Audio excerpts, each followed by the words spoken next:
Hello, and welcome to None of the Above. My name is Steve Nemirovsky, and I'm your host. None of the Above is a political program that focuses on two words that are prevalent in our political world these days: dysfunction, polarization. That's the main theme of the program. We're not an issue-based program, we're more of a process-based program, and we're here to try and accomplish two things. One, talk about why our political world is so dysfunctional and is so polarized, and more importantly, see if we can come up with some answers that will help drive us to minimizing the amount of dysfunction, minimizing the amount of polarization.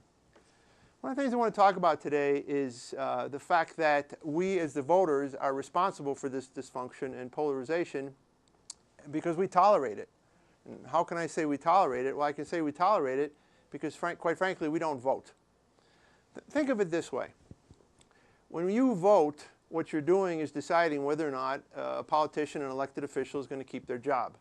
So this is your chance. You're the boss. You're the voter. You get to decide, is this person keeping their job? Now, most of the time, for those of us that get performance reviews on our jobs, if we went in and our boss said, well, here's your performance review, I rated you a 2 out of 10, a 3 out of 10.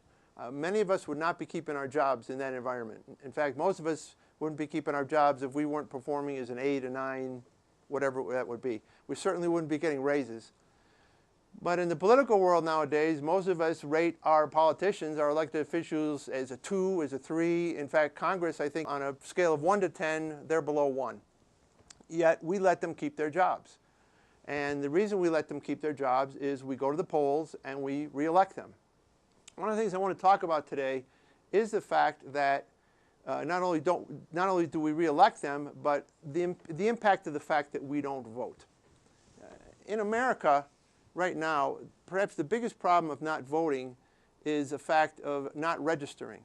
A significant portion of our population has chosen to not even become part of the electoral process. We don't register to vote. I've got some statistics here I want to show you from the U.S. Census Bureau, and these are from November of 2012. In the United States at that time, there was roughly 215 million people in our country that could register to vote. Of that total, we only had 153 million registered voters, which gives us a residual, or the number that are not participating or electing to not be part of the process, of 62 million people. So right off the top, 62 million people don't even participate in this process. If you take the number of voters that we talked about, the 153 million that do register, and we look at the last election cycle. Again, we're looking at 2012, and in the last election cycle for 2012, it was a presidential election. And one thing I'd like to point out is presidential elections actually have significantly higher turnout than do the midterm elections, the off-term elections. So this is as good as we get, a presidential election. So we started with the potential for 153 million registered voters, and of that, 129 million voted. So that means 24 million people who registered to vote didn't show up to vote for that particular election. So that total of the numbers not participating, we start out with the 62 million that weren't registered. We add the 24 million that did not show up to vote in November of 2012. We find that 86 million people out of 215 million did not vote in that particular election. If you compare us to other countries around the world, you'll find that our total participation and our total voting is very poor in comparison to how other democracies vote and how other people take seriously their right to vote. I'd like to take some of these same numbers and look at it a little bit differently. So bear with me here for a second. Take down the one board. Let's go back to that same election, 2012. President Obama was reelected. He had roughly 66 million votes in that election, or right around 31% of the total number, again, that could have voted. Not 31% of who did vote. He won with over 50% of those who voted, but he garnered about 31% of the number of that 215 million that we started with. The Republican candidate was Romney. He received 61 million votes. Others received 2 million. And then our none of the above category, from the other board was the 86 million that didn't participate. So when I say we tolerate dysfunction and I say we don't exercise our right to vote and we don't give these job performance reviews, I think you can see how that bears out in the numbers. A full 42% of the population is not participating, and President Obama won re-election with 31% of the potential voting population. If you reverse that, that means roughly 70% of the voting population did not vote for President Obama. Now, I'm not here to tell you if President Obama is doing a good job or a bad job, but obviously he got to keep his job, but he kept his job with only 31% of the people that could have voted for him actually showing up and voting. And this is, I think, one of the main reasons you have this dysfunction today. You have this polarization, more on the dysfunction side, because we, as the employers, are not giving our elected officials the job review, the job performance review that we should be giving them, and we can only do that if we show up to vote.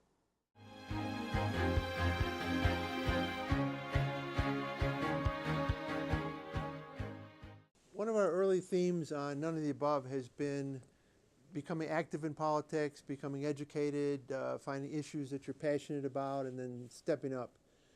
Today we're joined by Ralph Vasquez and Sophia Clark, and definitely two people who have stepped up in a big way. And if you remember from the first show, we had Warren Klug. He was a citizen lobbyist, and he was getting involved at the national level. Ralph and Sophia are citizen lobbyists, and they've become involved in a big issue at the local level. It doesn't matter whether you're dealing at the national level or the local level. I think what matters is that you find an issue that you're passionate about and you get engaged and you step up and you say, I'm going to solve this problem. I'm going to work with my local officials. I'm going to get things done. Ralph represents the Workers for Justice and Diversity in Basalt, correct? Sir. And Sophia's with the Colorado Immigrants' Rights Coalition. And you have both grabbed onto a very important local issue. In fact, I read the paper the other day. You're the #2 issue of the year, according to the newspaper. Wow. So maybe after being on my show, you'll be the #1 issue in 2014, right? Let's hope so, yeah. Well, hopefully you'll be the #1 issue that got resolved in 2014, right? That would be even better. Yeah, I'll let you guys decide, but why don't one of you enlighten us a little bit on what this issue is and set the framework for where we're going here. Sure. You got pointed to, Ralph, so it's up to you. No option.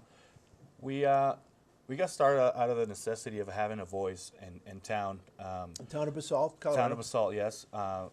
Specifically with the relocation of the trailer park community, the Pan and Fork specifically. There have been discussions about this issue for a long, long time, even before the town bought it and the CDC got involved. And after the CDC and the town got together... Wait, step back a second. CDC? Community Development Corporation. Right. It's a nonprofit that helps people in the lower scale to get affordable housing, Okay. among other things. And then we were in discussions, and we got as far as having very specific plans for the relocation of the trailer park community. And all of a sudden, the town deemed that it was unaccomplishable, and they took over.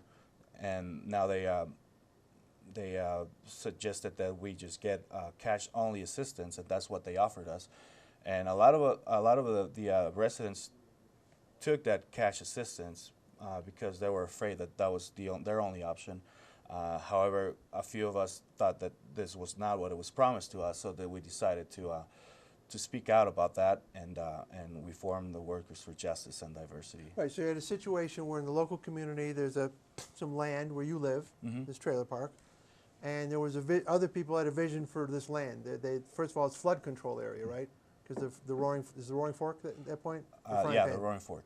And it's in a flood area, and it could be a health hazard. It's actually a confluence of both rivers. Confluence of both rivers, yeah. And people had other uses for the land, and someone purchased the land from the town, or did the town purchase the land? The town, along with the CDC, bought the land from Rene Ritchie. Okay, so they bought the land, and with the intention of making these changes. Right. But as part of it, the question became, how are the residents of the park going to be relocated? Where are they going to live? And the original conversations were around what? The new housing was going to be built, correct? Yeah, new housing, and there were a few different alternatives because not all the people could afford the housing that were offered, and not there's different backgrounds as far as monetary help that each person would need. So they had to deal with them in an individual basis. But it was ultimately affordable housing of some sort. Yeah. So how far back does this start? When take us in? Are we a year ago at this point? Are we 6 months ago? 8 months ago? Where? This was about 2 years ago when 2 years ago they bought the trailer park. They bought the park in 2011. Yeah. So Okay, but the original conversation was around alternative housing. At some point, the conversation turned to just remuneration, just money. When the money town assistance. took over, yes. So that's what I'm saying. When did that? That happened September. September, Like August or September. yeah, last year. And was it then when you decided you needed to get together and create this voice, or was it? It was a before little then? bit after that. It was actually around November when we got together because we were caught by surprise. They were dealing with the people individually, so we didn't have time to really think about what was better for the broader community. Okay. So, like I said, a lot of people, felt that was their only option, so they took it. We thought differently, and it took us a while to figure out, that we've been taken for the ride. Well, that's an interesting dynamic, and that's one of the things we want to talk about today. So you're living in this community, and everyone is dealing with the issue at the individual level, right? But at some point in time, Ralph, I don't know if it was you or other people, said, wait a minute, we should deal with this issue collectively. So Yeah. did you take the lead on that, or how did that come about? How did that start happening? There's been a core leadership in the trailer park for a long time, and that was ignored by the town, by the way, when they started the process of relocation or eviction. But I can't take all the credit for that. Well, while you're here today, we're giving you all the credit. Sophia has been a great help, and the Colorado Immigrants' Right Coalition has been a great help towards us getting together and feeling like we have a voice. Once we did that, we had a lot of partners in the community that were really strongly willing to help us. So was there one day, was there one magic moment where you're sitting around with a couple of your friends drinking some beer or something, and you say, hey, what the hell? I mean, something like that. Something like that. It took a couple of weeks to accomplish Yeah. when we got formed, but and you reached out to Sophia or someone else in your organization? How did? we've been involved with CERC for a while, for at least 5-6 years. Long time. With Sophia's predecessor, Brandon. He was really a good person, and he helped us with other trailer park issues and immigration issues. And we were part of the push to get understandable immigration reform. Okay.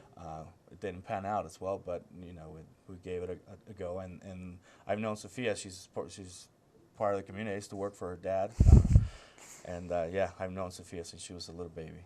And I think that's an important word. The word you're using is community. Yeah. You are part of the larger community of Basalt, but you have a smaller community that you're working with. Sure. And you start to understand that you need a common voice. Absolutely. Right? So that's one of the things we want to drill down through here. How did you start collecting your common voice? How did you start organizing? And how did you take it to the next step of really formalizing an organization? Well, certainly no blueprints to it, or not that we were aware of. We just started meeting, and we kind of put all our ideas in a box, and then started going from there. We knew we had a specific goal, which was to hold the city and the town of Basalt and CDC accountable for their promises or their broken promises, and we went from there. Everything else has been as democratic as can be. Every single member of the Workers for Justice and Diversity of Basalt had the same say of what we do. Was it how we hard? proceed. How many members approximately are there? It's 10 families, 10 give or families, take. okay. And there's like 12 core members that come to every meeting. So what's the rule? Out of let's say there's 12 core members, do all 12 have to agree? 2/3 vote? How do you make decisions? It's a majority vote Majority vote. Okay. for the most part. Well, we've never had it come up that there's been like a. Really, yeah, for the most part, agree on what's good for all of us. Yeah. But But that's ultimately fascinating in of itself. That democratic. you can have 12 people have that kind of unanimity, that they Yeah. could agree. Because a lot of times you'll find that people have an issue, but that issue's fractionalized. Out of the 12, 8 want to go one way and 4 want to go another way, but you've Yeah. had that unanimity, and I think that speaks well for your group. And that has developed over time also. I mean, I feel like at first, obviously, people are facing, I mean, Ralph can speak to this, but like it's a huge risk. People are caught in this situation of what if nothing happens, and then we don't have the monetary assistance. Or we're getting closer and closer to the deadline, and people are really worried about it, but they're still like committing themselves. And every week that passes, I hear more of people saying things like, people are just taking ownership of the group more.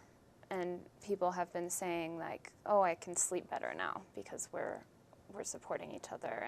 And I had someone from the group call me yesterday actually and say that the town had called and made an offer to them, and that they are not willing to take that offer if it's going to compromise the health of the larger community. Well, that sounds like you really have a good thing going here in the sense of the community and the group. Do you have one person that's a spokesman? Ralph, are you the spokesperson for the group? When you go to a meeting, are you the leader? I mean, we all have the same say. They have translators at the meeting, so we all get a chance to speak for the most part. Whenever somebody's reluctant to do so, then I think I take the initiative for the most part.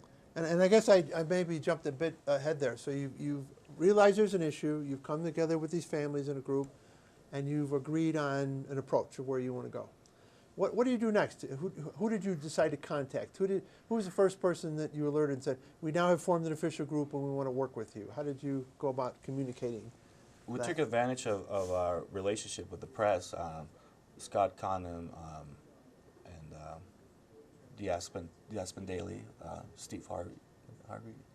Nelson Harvey. Nelson Harvey, Okay. I'm sorry. So you reached out to the press? Indeed, and they were a great help. That's where we took our manifesto and made You have a it manifesto, public. okay. Yeah, I like made that. it public, and we started from there. The town took notice of it, and it's just been growing beyond our imagination since. So I think what you've done, again, is very important, and we're going to walk through maybe sequentially how this happens. So you get together a group, agree on and you have a manifesto. I like that. Great word. And then you now communicate through the press. You kind of announce yourselves, I guess, right? Right. So how did you get together with the village then? Who called the meeting, and how did you go about making this presentation? The town called it. The town called the meeting. Okay, so they reached out to your group, said, we've read about this in the paper now, and we want to work with you. Yeah, and then it was under different circumstances then, because before that we had meetings with the town, and they were really aggressively just saying that we had no option really but to take the money, or get evicted, and now the situation's changed where we had a voice, and they knew that they messed up, so and now it was more public, so now we're trying to fix that. So now the thematic change in terms of what it was spoken about in these meetings. Right.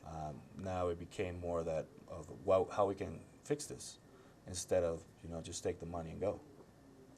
And also to add to that, and to add to like who speaks in the group, almost everyone in the group has spoken with the press or has participated in our public events, and I think that that is really key because, like Ralph said, the dynamics between the town and the trailer park were very different before a public campaign was launched, where no one can hide because it's in the media, and it's not just they can't deal with people individually. There's a unified group of people who are all very strong, and that really changed the dynamics. Did you sense that there was any resentment on the part of the town by virtue of the fact that you announced this through the press as opposed to going to them first? Was there some negativity in that, or did they not react? I think they were really uncomfortable, to say the least, with our actions.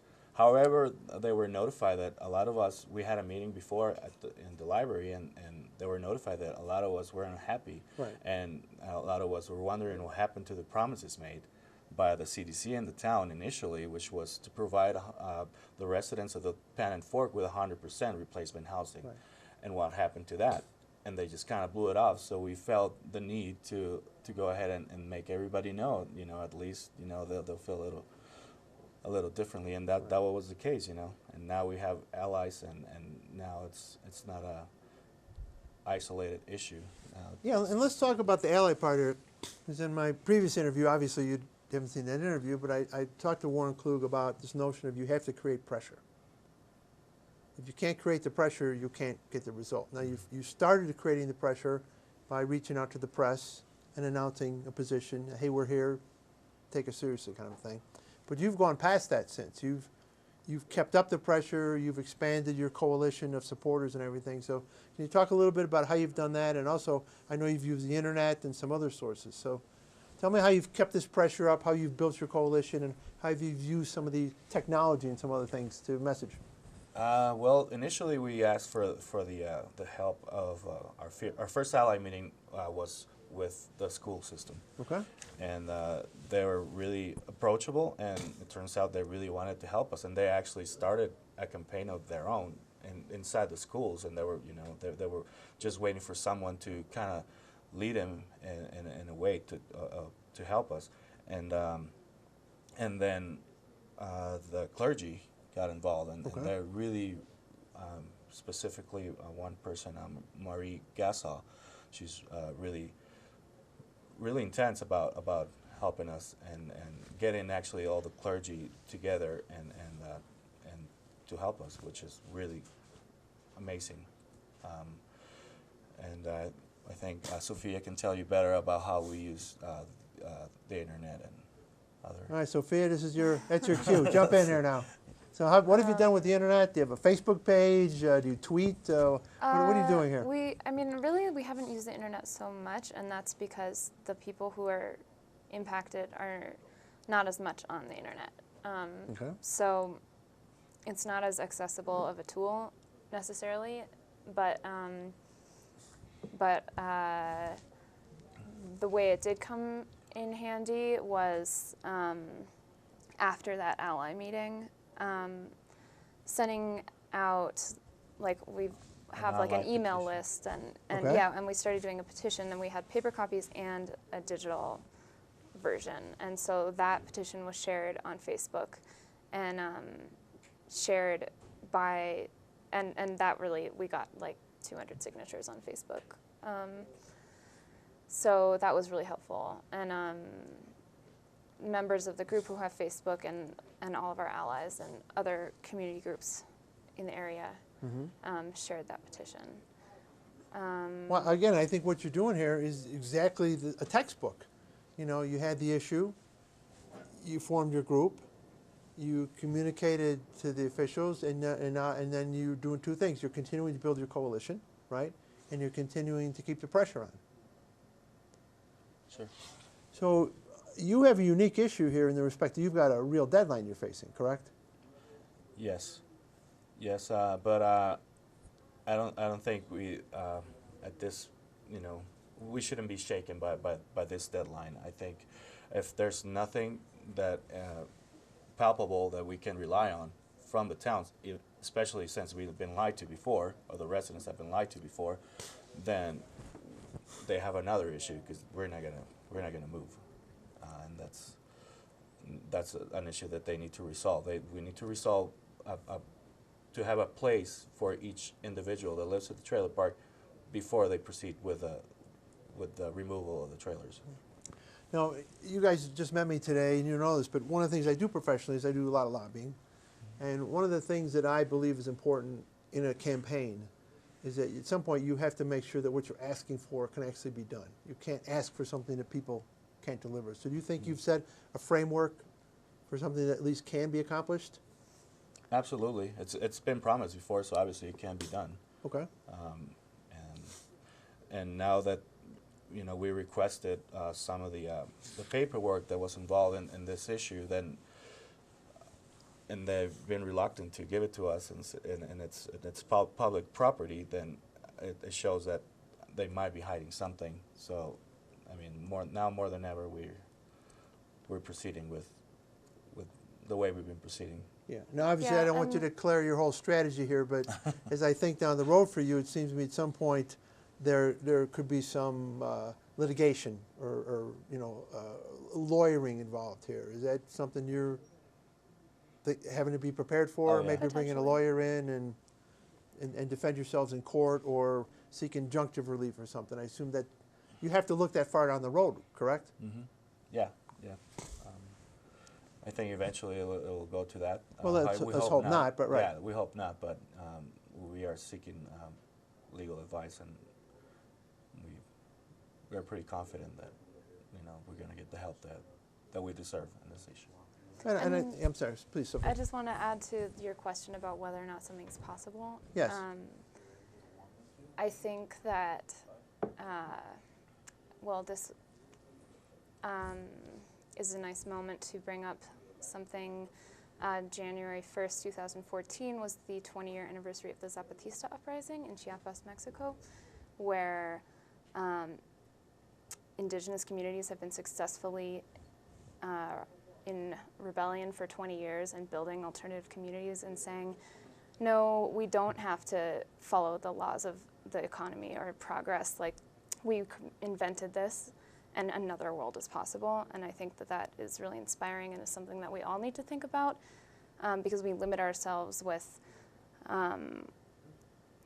it's just not done. Like, development always takes advantage of people, and money rules at the end of the day. And it doesn't have to be that way. And even if it seems far-fetched, it's certainly not impossible. Well, and I think as long as you have the lines of communications open, and again, as long as you are talking about achievable solution sets, I think you can get a good result there. It sounds like your group has really done a nice job of making sure that you stay on an even keel in that respect. Yeah. I mean, we've been very blessed. We started feeling that we were just a neglected group of people in town, and now we know. Now we feel more part of the democratic process and basalt. And I think that alone, it's a win for us, regardless of what happens from here on. We have gotten the attention of people, and we've shown people that things can be accomplished in the democratic sense. Absolutely. Where does, I don't know this issue well enough to know, where does this decision-making lie? Is there within Basalt? Is there a mayor who gets to make this decision? A business manager makes a decision? Is there a council that has to make a decision? Ultimately, how would that just play out in their context of government in Basalt? The thing is, in this case, is the council through Mike Scanlon, the town manager, that's ultimately. So you may need a vote at some point on this? Yeah. We might. Well, yeah. they have to vote to approve. Any policy of or money. Okay. Even if they're not as involved in the planning process, they have to approve the policy. Okay. So again, wearing my lobbyist hat here, I would say the most important thing you always have to be able to do is count your votes. So how many people sit on this council? 8. 8, and you need how many? Sure. How many votes would you need of the 8? I'll say 4 plus 1. You need 5 votes? Yeah, right? I don't know. All right, so it sounds like you're doing a great job, but my advice to you is at the end of the day, you have to, if this does come to a vote, you have to figure out where those 5 votes are coming from.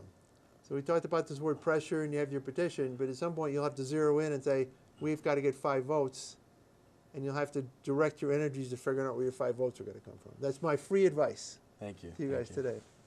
It sounds like you're on the right track, and again, part of this program, the Messages program, is we've got a lot of dysfunction in government. It's not working well.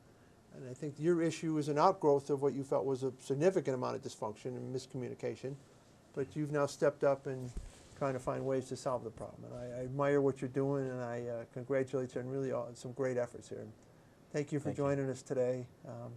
Maybe we'll have another segment in April, and we'll talk about this great victory About it, yeah, accomplished victory, and exactly. follow up and see how you solved the problem and how you avoided dysfunction. got it. That's the goal of what we're talking about here today.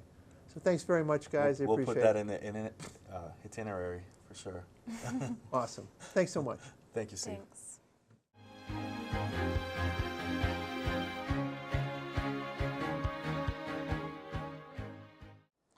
Well, I certainly hope you enjoyed that interview, and if you've been with us for the last 2 shows, you've now seen 2 different examples of people that have stepped up to lobby on issues that are important to them. And in each show, one of the things we've talked about is when you have a cause, when you have an issue, when you're going to be dealing with your elected officials, the thing that is going to sell is the passion. You have to be talking from your heart. And when you talk from your heart and you show that passion and you're working with your elected officials, they're going to see that passion, and that's the meaning. That's the opening, probably the closer as well. You've got to always bring that passion to the table. One of the reasons that we started out None of the Above with these 2 sets of interviews is I think one of the main issues that's eventually going to break the cycle of dysfunction is when more people get involved in the process. Obviously, the first step in getting involved in the process, and we talked about that earlier today, is voting. The second step in getting involved in the process is you have to actually become an advocate on issues. Now, there's different ways to become an advocate on issues, and in the case of Warren Klug, who was representing the Aspen Resort Chamber Association, they've been advocating on immigration issues at the national level, and today we were talking to Ralph and Sophia. They're advocating on a much narrower issue, a local issue. But it doesn't matter if it's a national issue or a local issue. The same construct has to be involved in your lobbying, in how you are going to present your passion and how you're going to go about trying to resolve the issue. So what I want to do is just go over a few essentials in terms of what you need to bring with you when you are going to start your lobbying effort, and how you're going to get organized, and hopefully how you're going to be successful. I am actually a lobbyist by profession. I've been doing this for many years. I'm kind of a hired gun. What we're talking about today is a citizen lobbyist, though. It's not totally different, however, from a professional lobbyist. There's certain components that you want to bring to the table to have a successful campaign. And again, we talked about some of those with Warren, Ralph, and Sophia. Just want to do a little recap for you before we move on. As citizen lobbyists, I think the first thing that's important in lobbying for any effort for that matter is you've got to be well organized. And in the case of lobbying, you've got to build an effective coalition. Obviously, you could go in one-on-one and sit down with the elected officials, but the more broad-based you can be in your approach, the more people you can be bringing to the table with you, the better off that you're going to be. And my catchphrase for this is called strength in numbers. So if you have a cause and you've got that passion, what you want to find is other people that share your passion.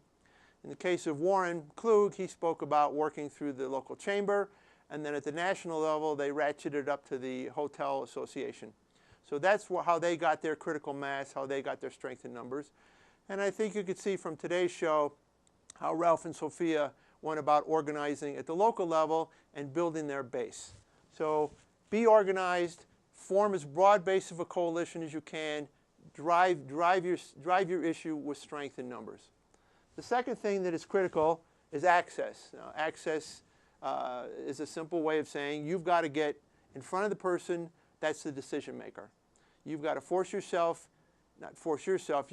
situation so you get in front of the decision maker and can explain your case. Now, oftentimes, and again, Warren talked about this at the federal level, you might get in front of the congressman or the senator for a matter of minutes and spend the rest of the time with staff. That's okay, as long as you are in front of the key decision makers. Now, there's different ways of going about doing that, and Warren and Ralph and Sophia have taken slightly different approaches. One of the phrases I used in the first show, and it's one of my wife's favorite phrases, again, is you can't go in the front door, go in the back door. Can't go in the back door, then go in through the side window. You've got to create the access. You've got to find out who the decision makers are, and then you have got to get in front of the decision makers. And once you get in front of the decision makers, you've got to stay in front of them. If you have this conversation and then you wait 2 or 3 months and your issue is still obviously a burning issue for you, but you haven't gone back to the official, you are probably off the screen at that point. So you've got to get the access and you've got to sustain the access. Now, when you're in front of the official or when you're making your case, you have to have a reasoned ask. Elected officials are used to people coming to them and having an ask. Here's why I'm here, and here is the solution. Here is what I'm asking for. So they're looking for an ask, but they're also looking for a reasoned ask. You cannot ask them to do the impossible. You can't ask them to do something that's outside the purview of their authority. And quite frankly, the bottom line for them is you can't ask them to do something that's probably going to cause them to risk an election. Elected officials want to keep their jobs. Remember, we talked about job performance and keeping their job earlier in the segment today. You've got to make an ask that's a reasonable ask. And I think in this case, today in particular, the housing ask is, although a difficult ask, was a reasoned ask under the circumstances. Finally, we've talked about keeping up pressure. Pressure is the bottom line on all of this. The elected officials have got to feel as though this is a difference maker for them. This is the difference maker in their community. It's a difference maker when people are going to go and vote. This is something that they are going to make a decision on as to whether or not this person keeps their job, which somewhat ties back to strength in numbers. Putting pressure on the elected official means showing up and not just saying, you know, I'm Steve Smith or Judy Jones, and I am a vote, and I'm going to vote this way. You can show up with 10 people, 100 people, 1,000 people. The more the merrier in that respect. That is going to help you create this pressure. This is the one I'm going to call gotta have it. You've got to have this answer. You've got to have this result, or your elected official has got to feel that pressure, and if not, it's going to show up in the next election.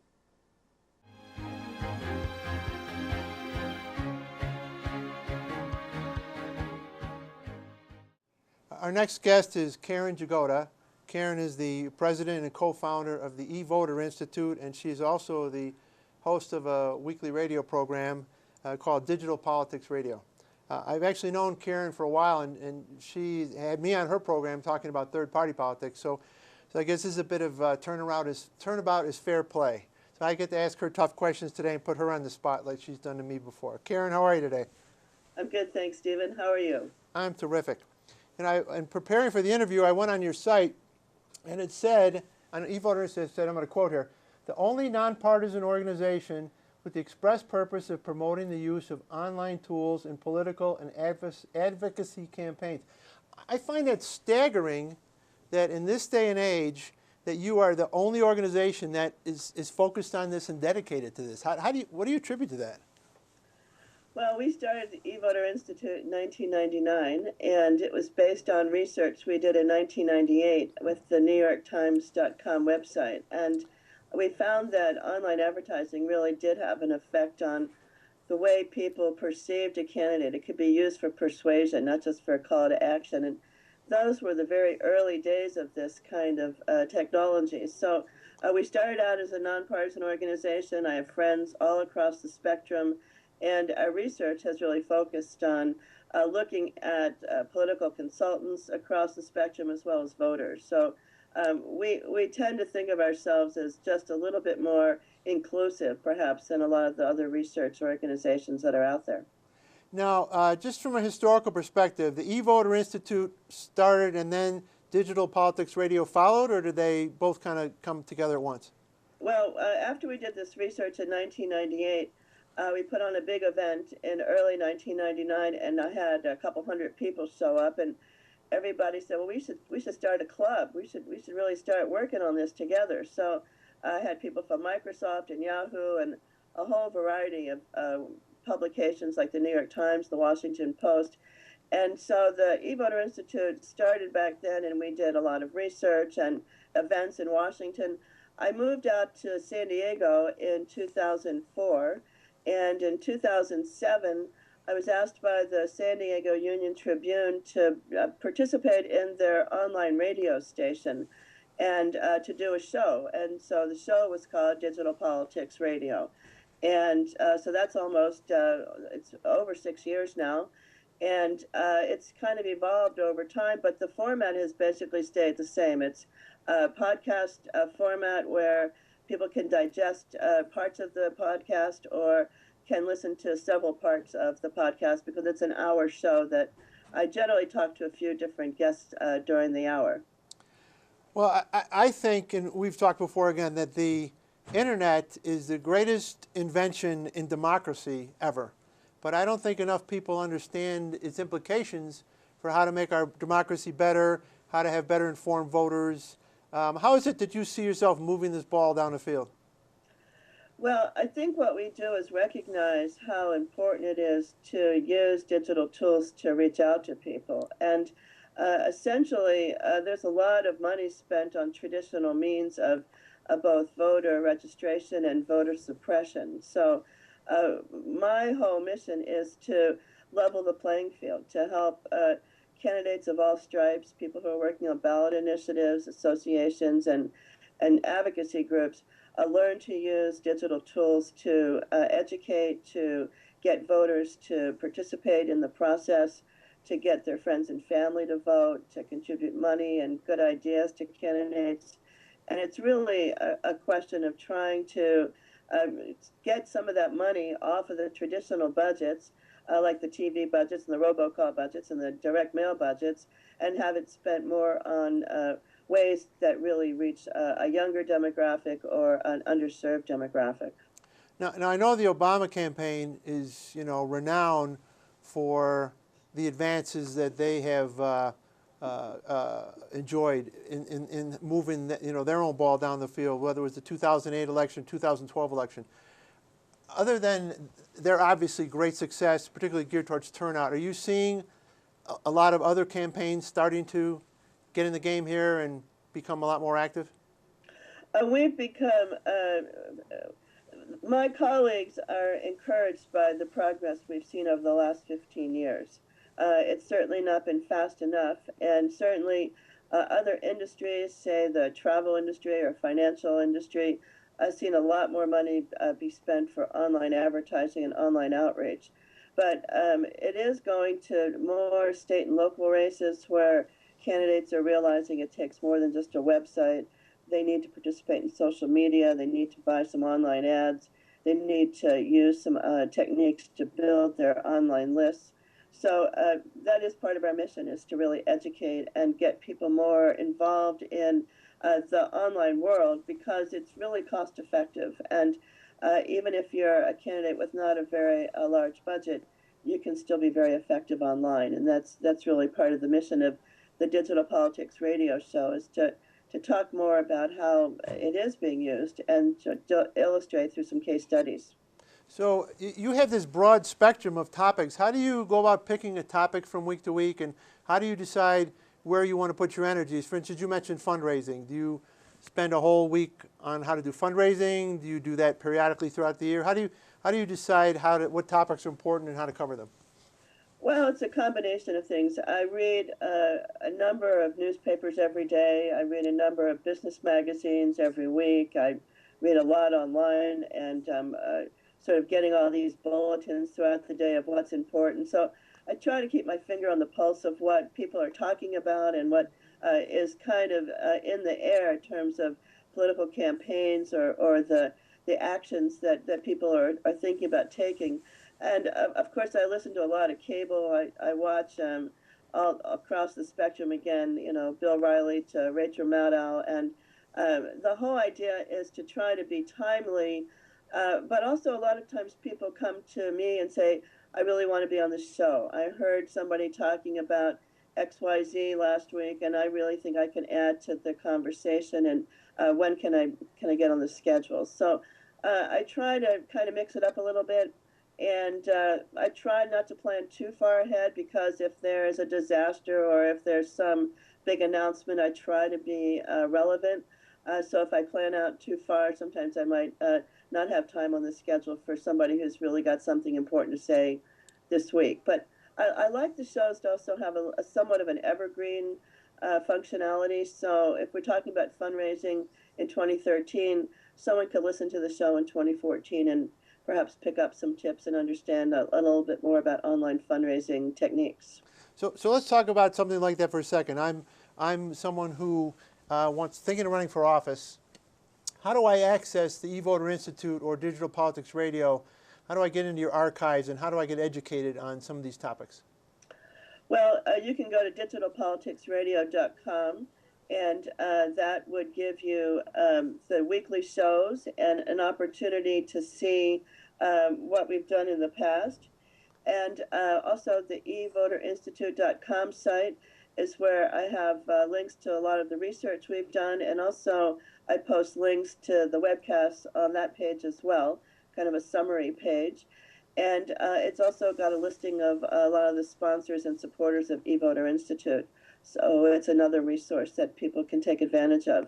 But digitalpoliticsradio.com is a good place to go and listen to the weekly shows. So one of the things you mentioned, and I find this to be an interesting concept, and I don't know how many people focus on it, is the fundraising element. Are you finding this drilling down to the local local level? Let's pick on President Obama. He raised staggering amounts of money over the internet. Do you find that local candidates are using this, and how has your show worked, if at all, to help them understand the value of the internet in raising funds? We've talked about the nationalization of campaigns often on the show, and that would mean a congressperson or a senator or even a governor who gets national attention and is raising money from outside the district, where people are sending money who can't even vote for that particular candidate. And we're seeing a real rise in that kind of phenomena. The question is, how does the candidate resonate with people around the country? And not every candidate will, not every ballot initiative will, but people need to think beyond just the local border and find people who are supportive in communities all around the country that may be introduced to them by people in their district, but who might be able to support them with some funds or even some manpower of, calling folks on election day or getting out the vote kinds of activities such as a rally. And conversely, one of the things that, again, I think is so neat about the internet is you could be running for a local office, and historically, let's say over the last 10 or 15 years, it's been all about television advertising, which is extremely expensive and makes these elections very expensive. Yet when you have the internet, you now have a tool that's very efficient, very targeted, and very inexpensive to use. Do you find that people are making that transition?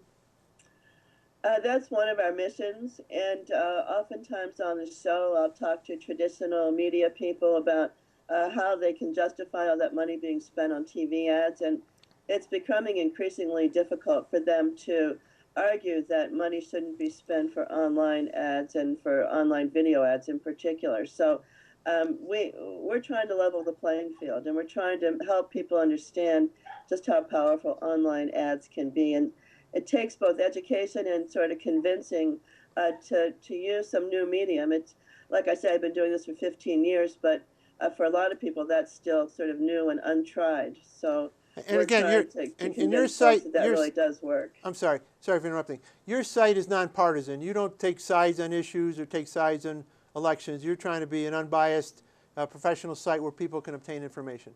Absolutely, and on the show, we'll talk to a Republican and a Democrat on the same show, not talking with each other, but one second being with a Republican,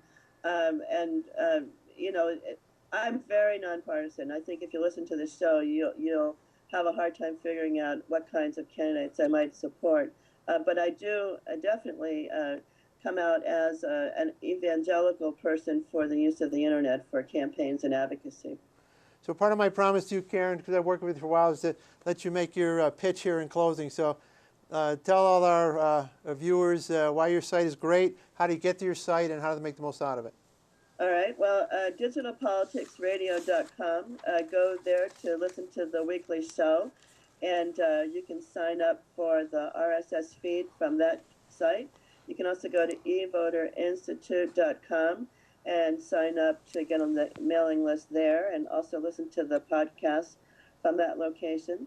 You can follow us on Twitter at eVoter Institute. You can find us on Facebook at Digital Politics Radio.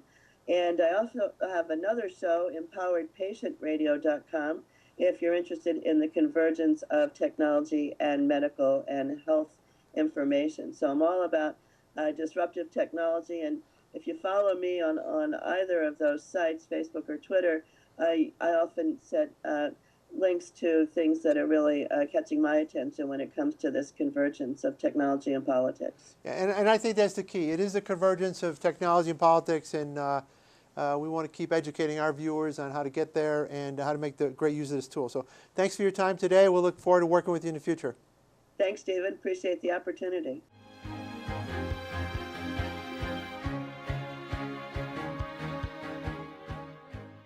Well, thank you for watching. We certainly hope that you found today's show both entertaining and educational. That's one of our purposes of having this show, is not just to entertain, but to also educate. As we said earlier, we're here to not just talk about issues, but to find solutions for issues. One of the things we did on our first show is we gave a homework assignment, and when my kids saw the video of the show, they said, "Dad, you can't give homework assignments." But I think we're going to keep giving homework assignments. The good news is that there's no grading here. But I think if you take a shot at some of these homework assignments, by the time we've done the whole season, you'll become a better citizen. You'll be much happier about your involvement in politics and government. So on the first show, what we asked everyone to do was take about 15 minutes, cruise the internet, and try and find a political site that they found interesting that could become perhaps their go-to political site. And in the first show, we focused on Ballotpedia. Again, on today's show, although it's not necessarily an internet site, it's access through the internet. We talked about digital politics radio. So we've given you a couple good examples from our end of where you can go to get educated.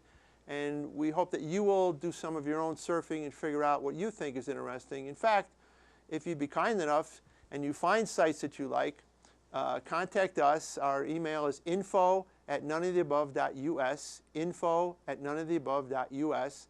Send us the sites you're finding, because we're also going to set up a website to carry the same issues from the program, and then on the website we can alert people to these places that you found that are interesting to you, and we can educate and alert other people. So anyway, that was last week's homework assignment. This week's homework assignment is going to be tied back to where we started the show today, the fact that people aren't voting and aren't registering to vote. For those of you that aren't registered, what I'd like you to do is get registered. It should not be a very complicated process. Depending upon what state you're in, there is access at very different levels. But you probably can start by going on the internet, finding out where to get registered, and start that process. Now, I suggest many of you probably are registered, but I'm wondering if your kids are registered. One of the things that we didn't talk about today is not only is our country registered at a fairly low level, but it's the younger generation, that 18 to 25 cohort, that is particularly low, particularly poorly registered. In fact, I asked my kids today if they're registered. I have 3 daughters. One is, one isn't, and one's not old enough yet. So I guarantee you by the next show, the one that is not registered will have found out how to register, and we will be well on the way to getting her to become a voter. So that's today's homework assignment. If you're not registered to vote, please get registered. If you are registered, check around in the family to make sure that everybody else is available. We close every show with the following, and I hope it's not going to be redundant, but we're just going to keep doing it until we get it right. Please remember, if you are not part of the solution, you are part of the problem. Thank you.